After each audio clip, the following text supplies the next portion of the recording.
Hello, we're here with another episode of MoonLore, and today we're going to talk about the Taurus full moon eclipse that happens on November 19th at 3:58 a.m. Eastern Standard Time. And I say 3:58, but actually the full moon itself happens at 3:58. The eclipse actually happens 6 minutes later. Is that right, Jenny? Yeah, Okay. that's right. So, Good. we're talking about a full moon, but we're talking about a specialty full moon with the eclipse. And before we go into, what the eclipse actually means, I want to just go back to square one and think about the phases of the moon. The moon phases happen every 27 days. There's a new cycle every 27 days that begins with the new moon. A week after the new moon, we come to the first quarter phase. And then a week later, we come to the full moon. A week after that, we come to the last quarter. And then we start over with another new moon. Each of these phases brings in a different energy. At the first quarter, we're kind of growing something. The new moon starts it. We plant a seed at the new moon. At the first quarter, we really need to take some action to push that growth forward.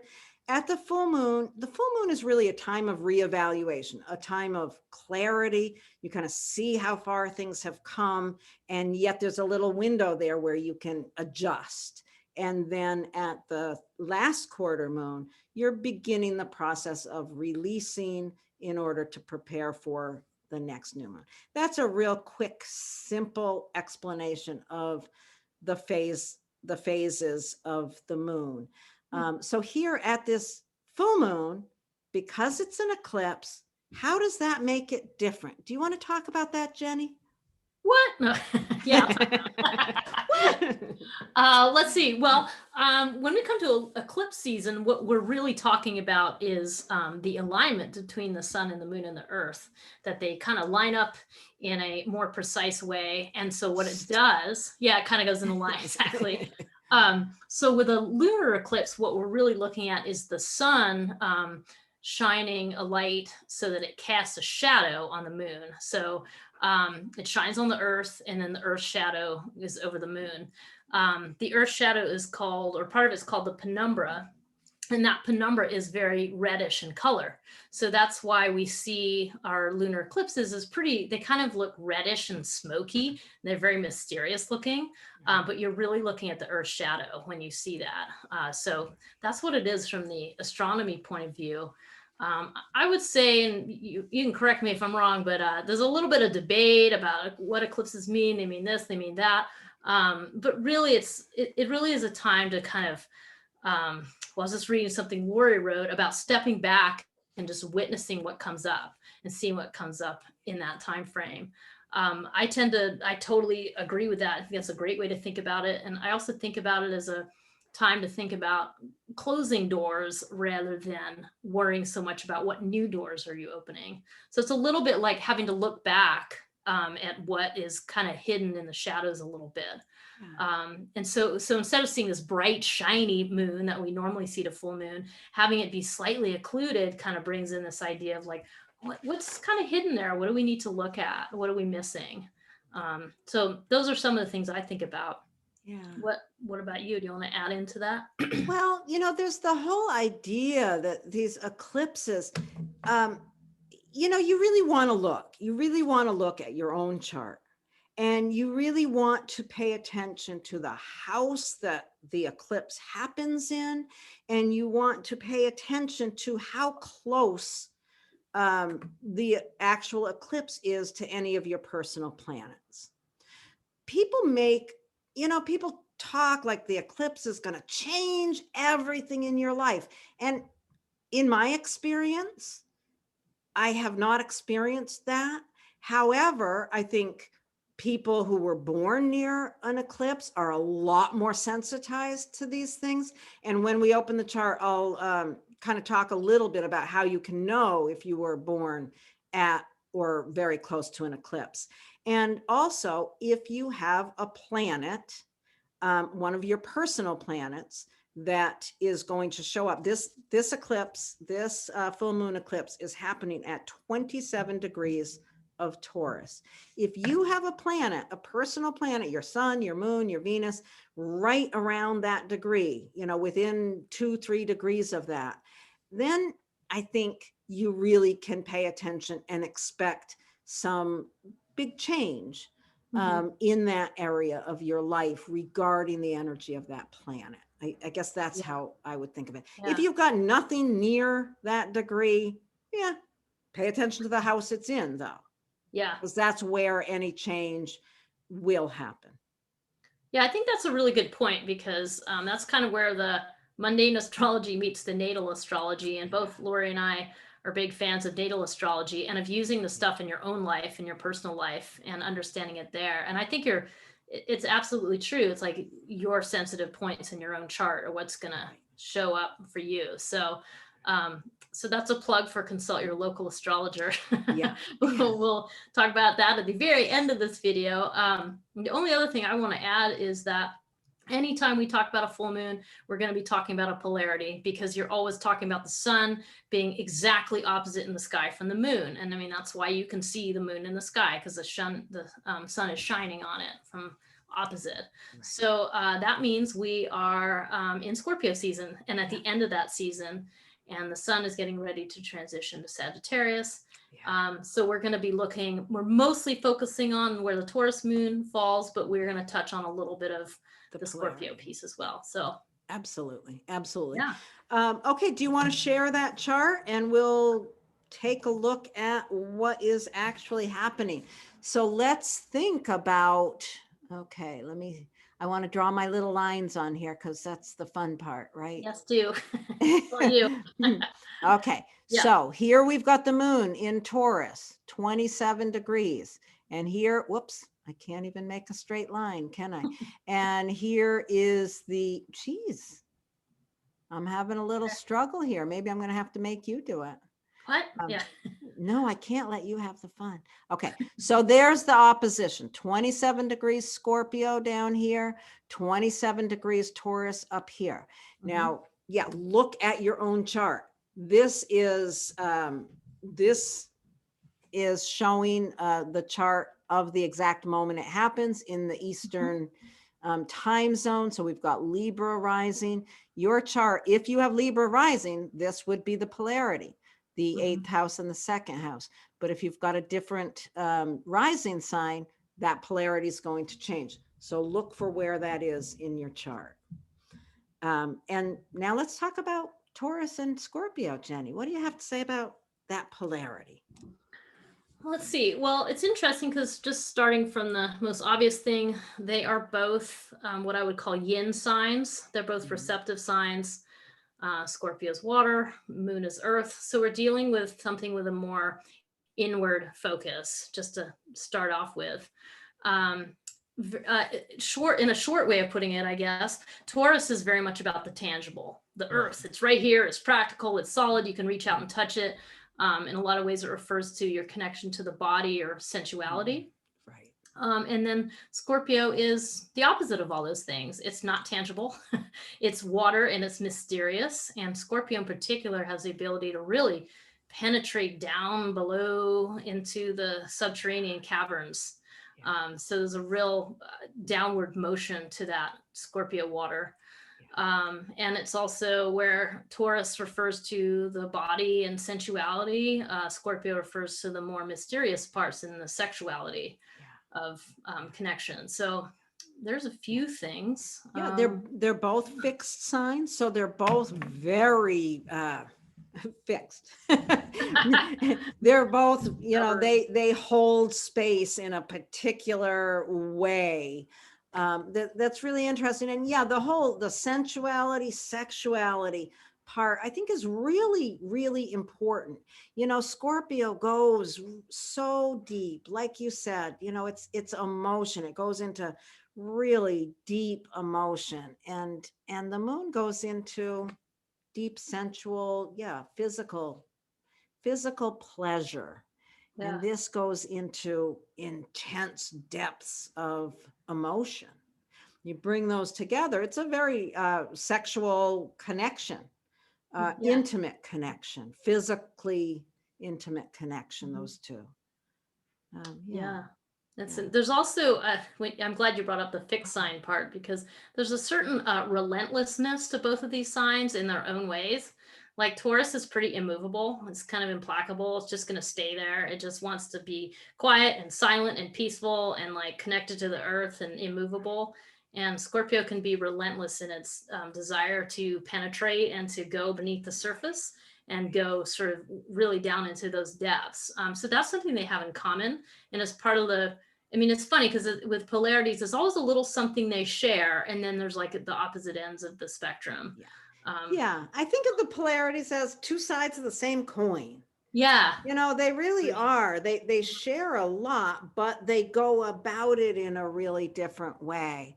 And yeah, I mean, the Taurus is, there's so much in Taurus. It's around um, keeping things the way they should be, like holding space, creating beauty. It doesn't want to upset the apple cart. Scorpio, on the other hand, wants to dig down and get in there and shine a light on all that's dark and deep. So Yeah. they're very, very different and yet similar. Yeah. Yeah. It's also so to focus a bit more on the moon and Taurus, in ancient astrology, the moon is considered exalted in Taurus. That just means it kind of, in according to that doctrine, it kind of lifts up the moon. And I think some of the reason for that is because Taurus is connected with Venus. So it kind of brings in that it's a strong connection to the feminine side of things. So I think it's one thing just to kind of put in your toolbox there to know about. Yeah, I think of Taurus as like Lakshmi, Hmm. and then I think of Scorpio as Kali. You know, just that. Yeah, they're both extremely powerful, but quite Yeah. different. Yeah, that connection. Well, So, enough said, I think, for now. mhm. Let's think about the most recent new moon, the one that this is the illumination of. That happened, that was the Scorpio new moon on November 4th.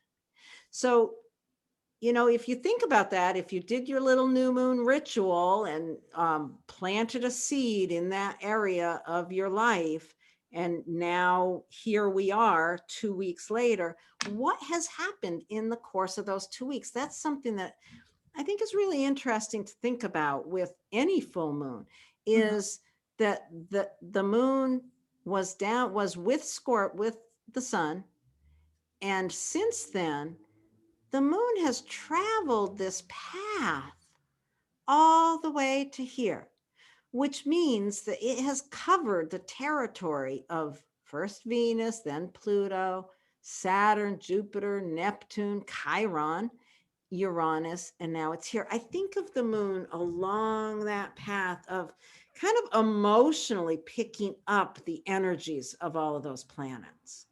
The only two that it didn't was Mercury and Mars. Mercury at that time of the new moon was still in Libra.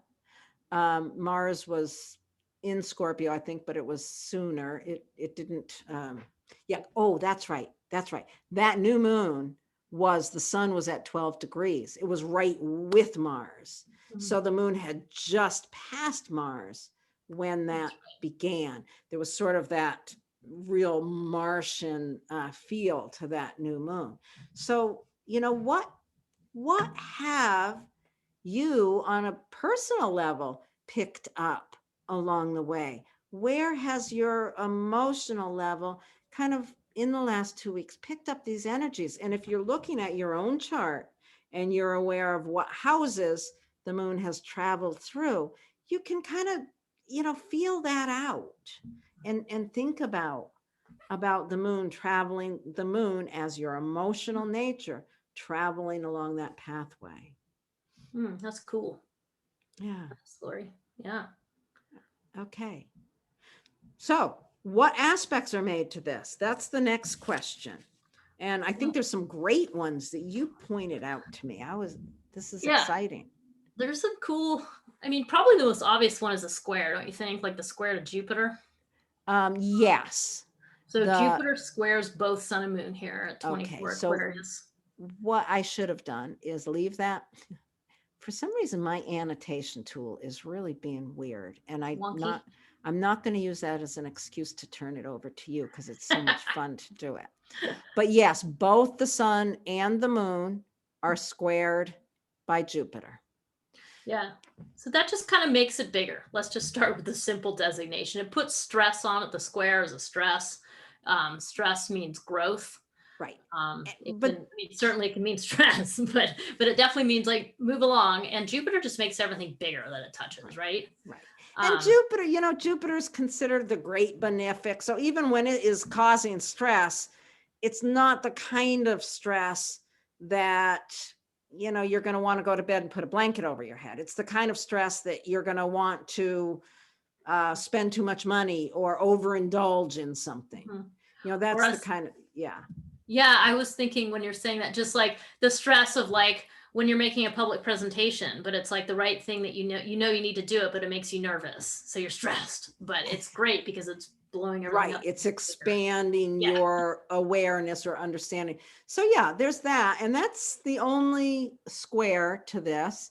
And then there's some beautiful things, aren't there? Yeah, there's some really nice, I would say, supports from the environment, from the universe. We've got some nice trines. We've got this is really weird. That's funky.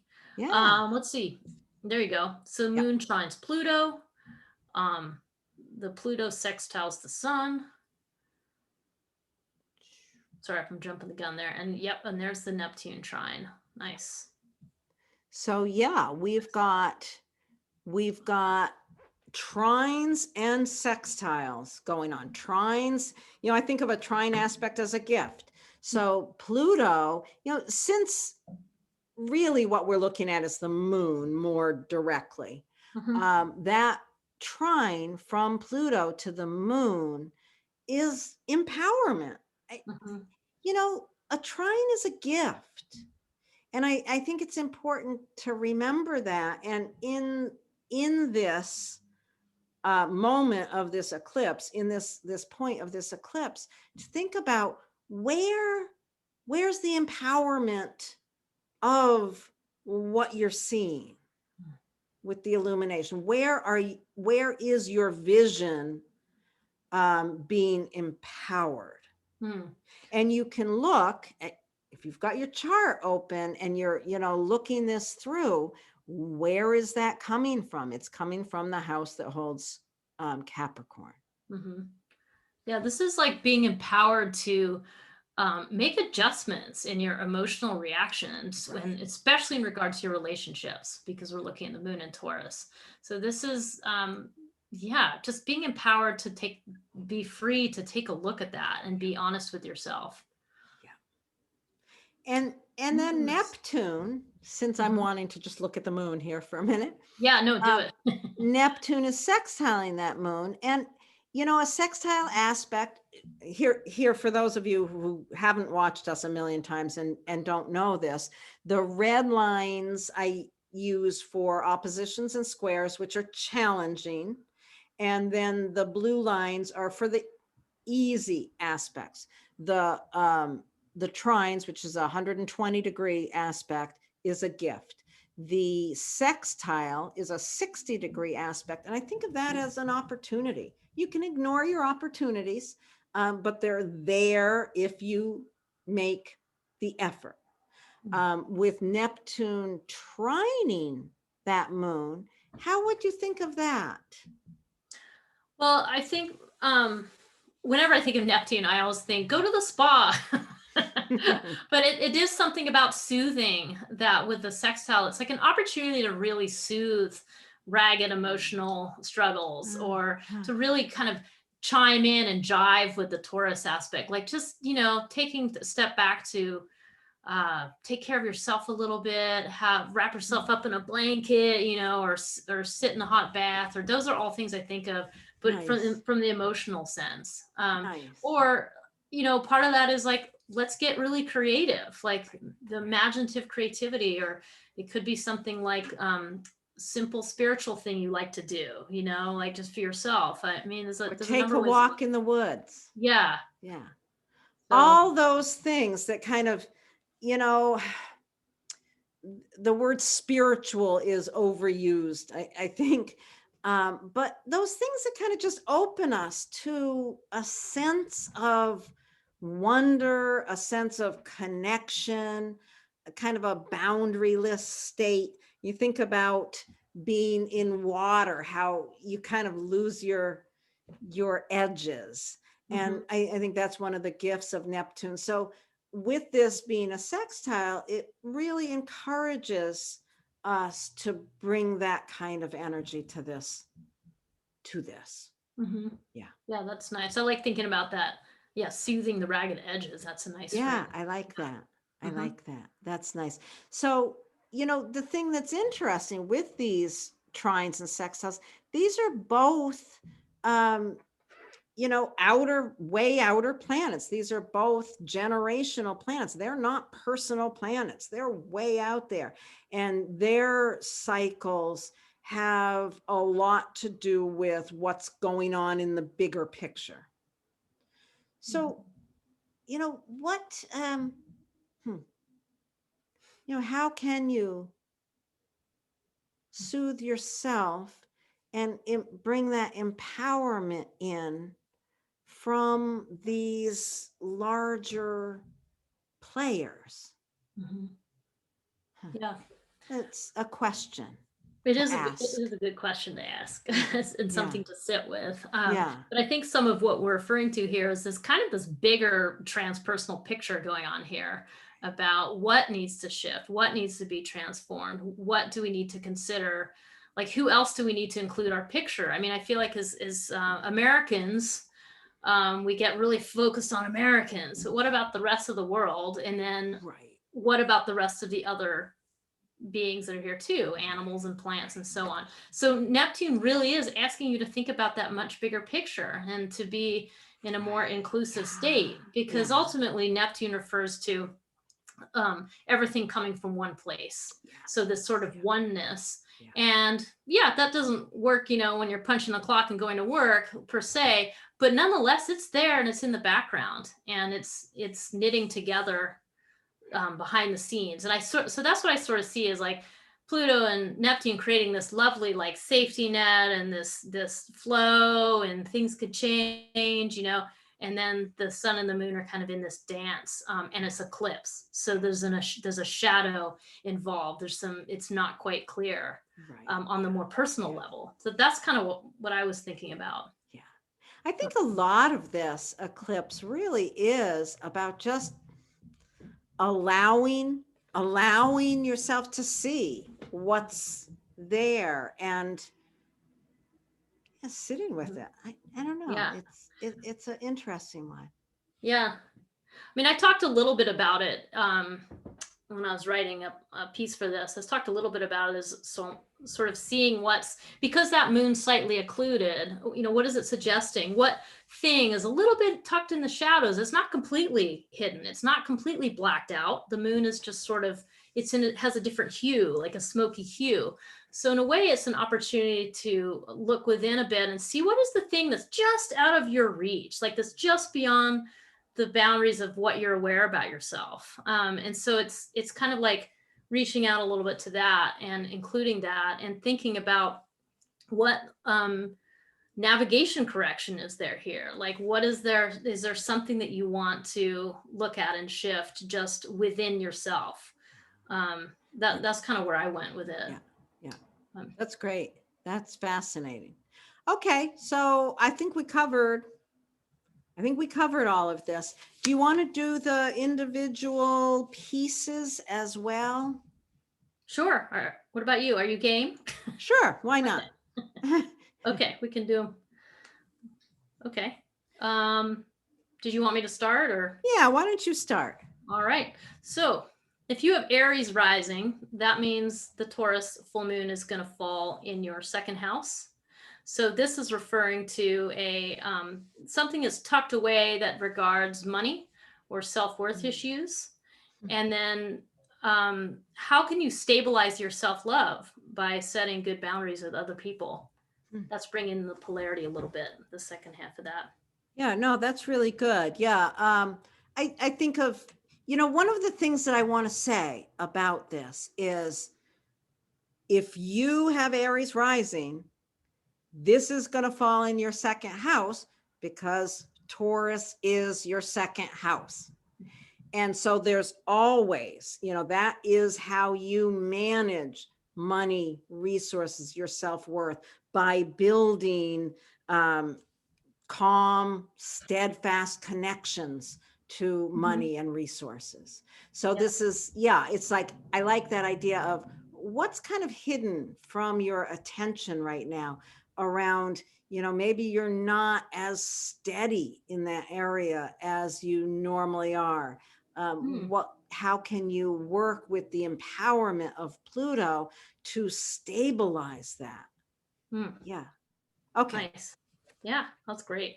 Yeah, That's that's a good point. fascinating. Just to point out that you're always living with this in there, this as your area of life. Right. It's just highlighting it. Right. So Right. It's highlighting what is already there.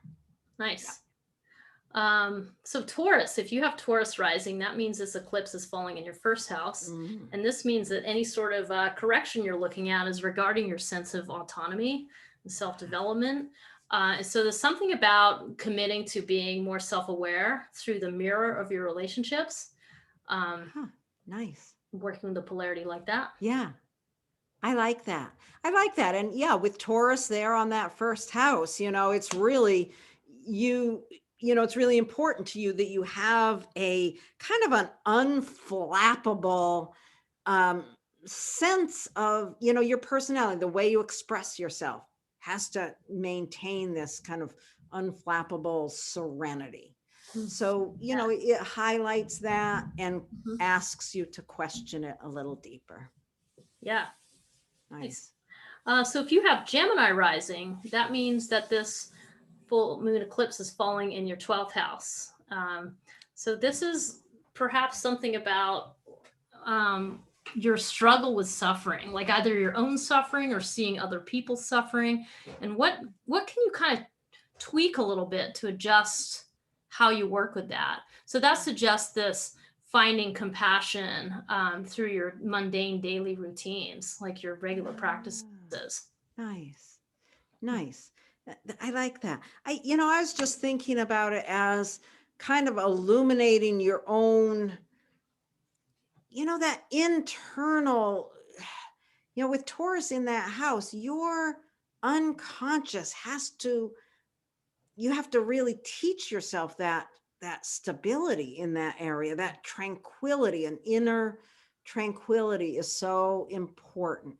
Taurus, one of the things with Taurus is getting things the way you want or think they should be, and then keeping them there. So whatever house holds Taurus in your chart, that's an area where what you're working on is building in strength and stability. Yeah, well put. I like your keyword of tranquility. That's a really good one. Yeah. So if you have Cancer rising, this Taurus full moon is going to fall in your 10th house. I'm sorry, your 11th house. Right. And this is the house of groups. So this is something about what do you need to shift regarding your groups of friends? Like what inner shift do you need to make? And then learning to accept support from other people. Well, part of that is actually an act of love. By letting other people support you, you're saying to your friend, hey, I need your support. Like that's, so it's almost like as you're giving love by accepting love. And it's a really interesting thing about how you work with groups. I love that polarity between the 5th and the 11th house, the giving love and the receiving love. And yeah, if you've got Taurus in your 11th house, it is really about building a community that supports your own serenity, your own deep sense of calm. And, this eclipse may be shining a light on the fact that there's people in your community that are disrupting that calm. And it's time for you to try to, bring back a steadier sense in that area. So if you have Leo rising, that means it's falling in your 10th house. You have Taurus in your 10th house. And so this is about what correction or navigation do you need to shift regarding your career? Is there something that's not quite serving you? Is there something that's just hidden out of view that you want to make a little bit different in your profession? Mhm. And part of this is staying connected with your roots. I mean, you can't really look at your profession without thinking about your roots, which is your home life. It's sort of the opposite end, your private life, your public life. Right. So that's something that you want to look at that connection Yeah. and just think about what you want to shift in your profession. Yeah, that 10th house with Taurus there, you need a place of business that supports harmony and peaceful interactions. Yeah, you need that harmony there. So look at what needs to be adjusted. Hmm. Yeah, absolutely. So with Virgo, we are looking at the ninth house, the house of worldview and higher education. So the question is, what navigation correction do you need regarding your level of your education? Is there something you need to learn? Is there something that you would like someone to teach you? I mean, there's a little bit of seeking the teacher. And part of this is cultivating a broader wisdom through just kind of the everyday things that happen in your life, talking with Mm, your neighbor, running into someone at the mm, store, and you learn something profound that expands your worldview. So mm. that's some of one way to think about it. That's great. I like that. I was thinking about, for some reason, when I was looking at this, I was thinking about developing. This is funny because when I wrote my little piece here, I wasn't even paying attention to the fact that this is where mine falls. Um, but it's interesting because what I wrote was something about, developing simplicity in your worldview. Mm. And I'm thinking now, as you're talking, I'm thinking, maybe what this is telling me personally is turn off the damn news. Stop listening to all that stuff and allow yourself to hold a worldview that is not so damn complicated with all that intensity Mm. going on by listening to X number of hours of what's going on in the world, which really upsets simplicity and calm in one's worldview. You got it. That's great. That's great. Yeah. So if you have Libra rising, this is going to fall in your eighth house. So you're really having to regard your boundaries to do with other people's intense emotions. Yeah. So this is understanding where you end and other people begin. But one thing I want to note about that is this is not a wall. Boundaries are a membrane. They're fluid. There's a little bit of mobility to them. So we don't want to build walls. We just want to have a way to contain our emotions and realize that somebody else's emotions are a little bit apart from yours. You don't have to take it all on board. And so part of this is as you being in touch with yourself and valuing yourself. And that's how you're able to kind of have those permeable membranes or semi-permeable membranes.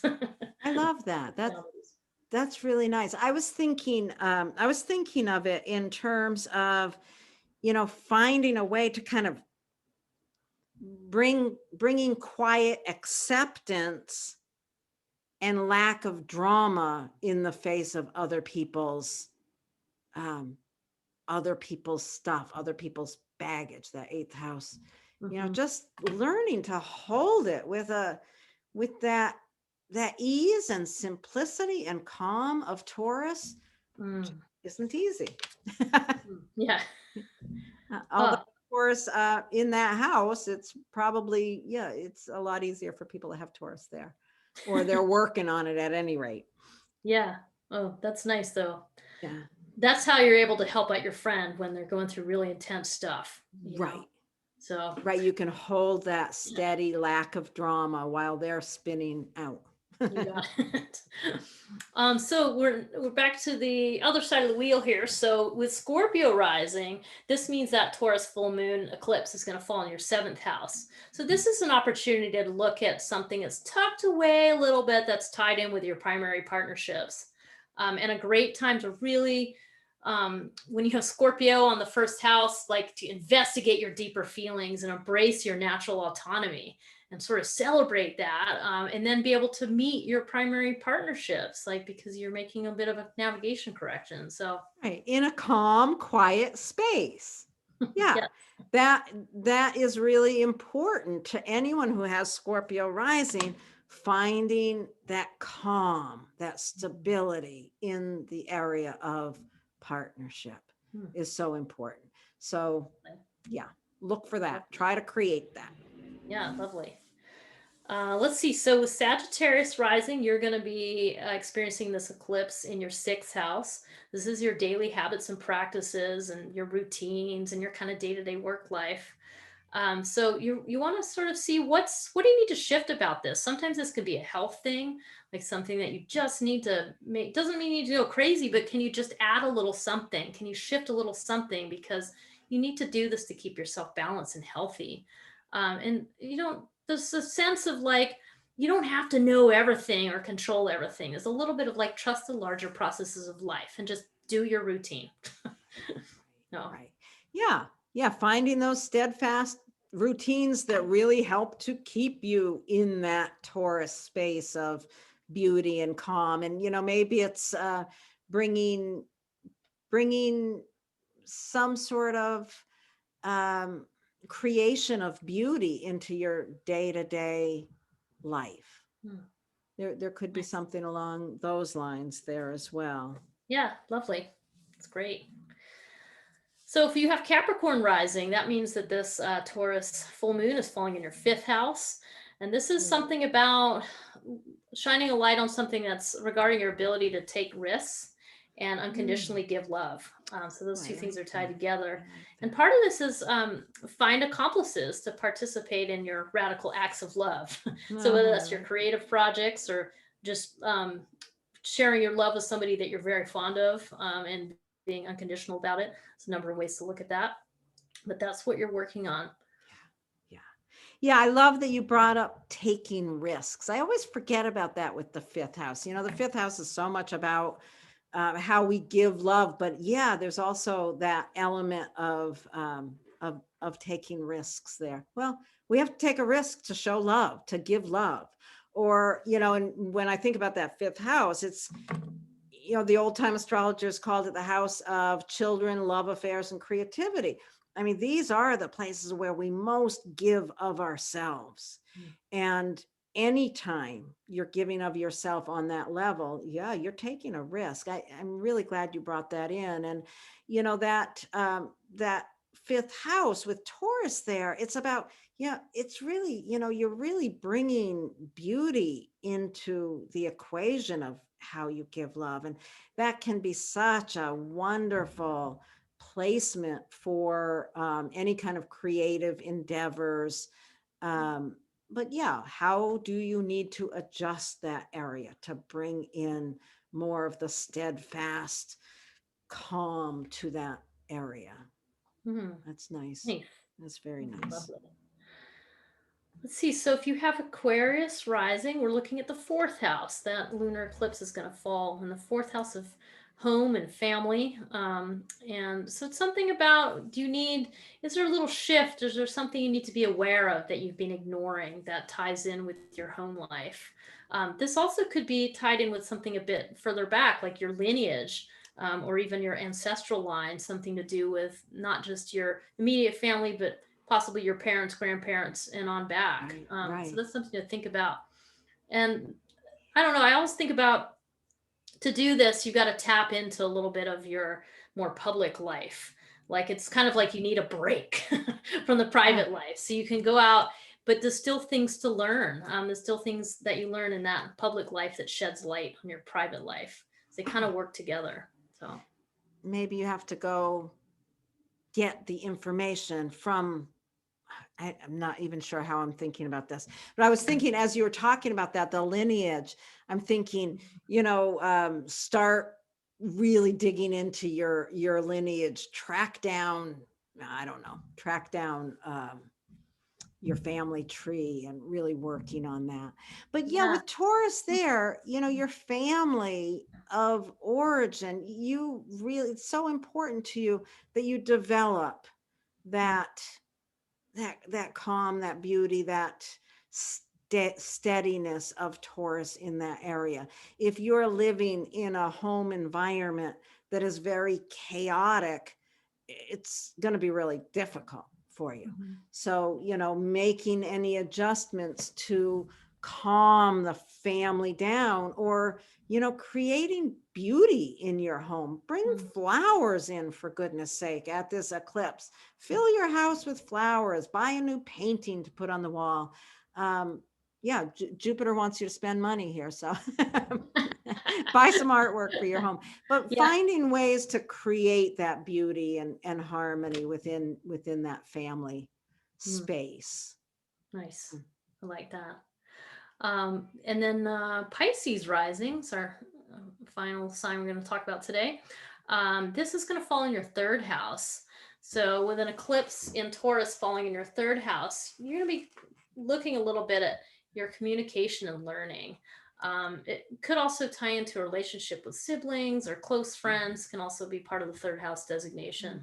But at any rate, that's where you're kind of looking. Is there something that you're just becoming aware of that ties in with how you learn or how you communicate? And just allow yourself to be amazed by the larger meaning of life. Like why, like it's there's so much to be excited and curious about. And so that's part of how you can kind of bring in a little more broadness to how you want to learn. But that's some Interesting. of that. Yeah, I was thinking, with that third house with Taurus there, really finding developing the ability to um, kind of restrain your restraint, like unflappable restraint in your communications. Mm-hmm. If that's necessary, thinking about how that area, your relationship with your siblings or your communication style, how is it, and how can you kind of bring more stability to it? One thing, just kind of thinking about where Taurus lies in a chart, this is kind of random, but it's always something I think of when I look at charts, is wherever Taurus falls. I probably read this somewhere, 40 years ago, but it stuck with me. And I have found it to be so spot on for people. Wherever Taurus is in your chart is where your resources come from. Venus rules Taurus, and wherever Taurus is, that's where your resources come from. So if you've got Taurus on the cusp of your third house, your resources come through your communications, or possibly through your siblings. If it's on your fourth house, it comes through your home, whatever, on and on. But I like thinking about that. Yeah, that's really good, Lori. I like thinking about that. Yeah, you're reminding me too of the other piece I really like about, I mean, resources for Taurus is really, really good. And yeah, that's awesome. I was thinking from the more kind of sort of meditative point of view, I think about grounding. So wherever you have Taurus in your chart is where you need to get grounded. Right. And that literally, that's why it kind of ties in with, hey, go take a walk in the woods, because you're literally putting your feet on the earth. And you're in, you're connecting that way and letting yourself be held up by that. It's a very supportive way of thinking about it. But I think about that a lot, because it's hard to get grounded in our society because there's so much going on all the time. But it really is important. And it's like stillness and quiet and feet on the ground. So, and I think how what I said and how you said what you said really come together here is like, I'm saying, okay, where Taurus is where your resources come from. If you don't have that area grounded, you're going to struggle with your resources. So that's a really important thing. And this full moon eclipse is a really good time to look at that. How are my resources? Okay. How stable, how grounded am I in that area of my life? That's a really good thing really good thing to think about. Yeah. Awesome. Nice. Awesome. Yeah. All right, I'm gonna stop sharing and Okay. all right. I think we're all set for now. And in 2 weeks, we'll be doing our new moon one. And thank you everyone for watching Yes. and being here with us. And if you want to find Jennie, she is at hiddenpath.com and I am at astrolore.org. We both do consultations, we both do teaching. So reach out to us and follow us on social media or wherever you find us. And definitely share our stuff. If you're watching this on YouTube, please subscribe to the channel and share it with your friends. It would be greatly appreciated. Mhm. Okay. Yes, well, thank you everybody, and thank you, Laurie, for always working on these videos and including me in the videos. So thank It's you. getting more fun every time. Yes. You know, if anyone's still watching here at the end of this long video, I struggle doing these mundane things because my love is natal astrology. And yet I have to say over time, I'm starting to enjoy them. All right. Well, All right. Thank you, Jennie. thanks everybody. Bye-bye. Thanks. Bye.